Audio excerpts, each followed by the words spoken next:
Shalom, devosi 1 Samuel pasal 19 ayat yang ke-19 sampai 21. Demikian firman Tuhan. Setelah Elia pergi dari sana, ia bertemu dengan Elisa bin Safat yang sedang membajak dengan 12 pasang lembu, sedang ia sendiri mengemudikan yang ke-12.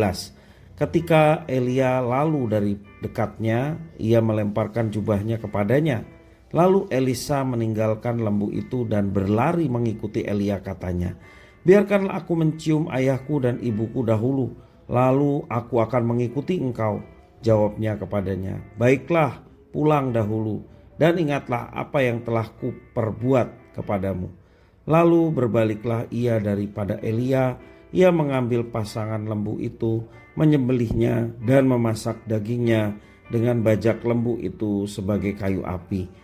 Ia memberikan daging itu kepada orang-orangnya, kemudian makanlah mereka. Sesudah itu bersiaplah ia, lalu mengikuti Elia dan menjadi pelayannya. Demikian firman Tuhan.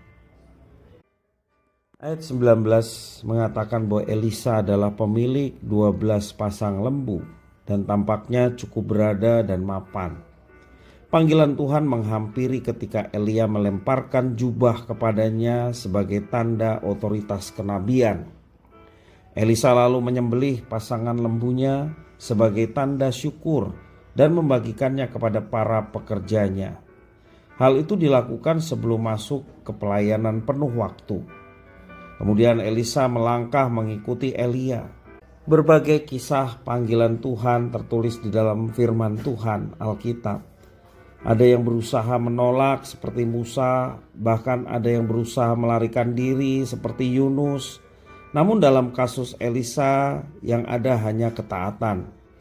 Cuma satu permintaan Elisa, dia mau mencium ayah dan ibunya dulu sebelum terjun sepenuhnya ke dalam pelayanan.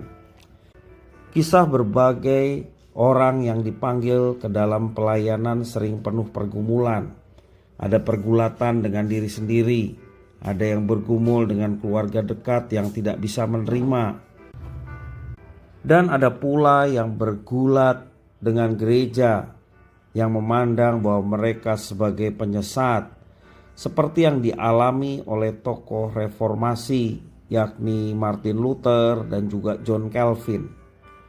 Namun respon yang benar akan panggilan Tuhan adalah taat dan melontarkan diri ke dalam pimpinan Tuhan.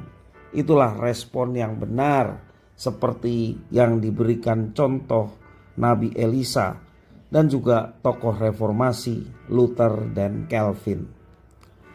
Ketaatan bisa saja seringkas kisah Elisa atau serumit kisah Musa atau Yunus. Setiap kita dipanggil dengan cara dan untuk misi yang unik. Setiap orang harus menjalani proses panggilannya sendiri. Ada yang bergumul keras untuk masuk ke seminari, untuk diperlengkapi menjadi hamba Tuhan. Dan tentunya ketika kita merespon dengan taat, maka Tuhan yang akan memberikan pertolongan dan penyertaan yang nyata itu akan dialami. Kisah panggilan Elisa memang terkesan lurus dan sederhana. Namun kita semua tahu kesulitan meninggalkan hidup yang mapan. Sangat diperlukan keberanian untuk terjun ke dalam ketidakpastian. Terlebih lagi kalau harus menghadapi kekuasaan penindas seperti di masa Elia dan Elisa, yakni penindasan Ahab dan Isabel, Raja Israel. Mari kita yakin dan percaya bahwa setiap orang-orang yang dipanggil untuk melayani Tuhan, baik melayani dalam pengertian sepenuh waktu seorang hamba Tuhan, pendeta, maupun juga seluruh jemaat Tuhan yang memiliki panggilan untuk melayani. Ketika kita mengikhlaskan diri sebagai bagian hidup kita, maka kita akan mengalami penyertaan Tuhan. Maka kita akan melihat kuasanya bekerja melalui kehidupan kita.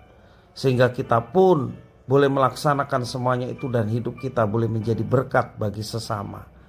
Dengan segala tantangan yang ada, percayalah tantangan itu menjadikan iman kita semakin teguh. Karena kita bersandar sepenuhnya kepada Tuhan.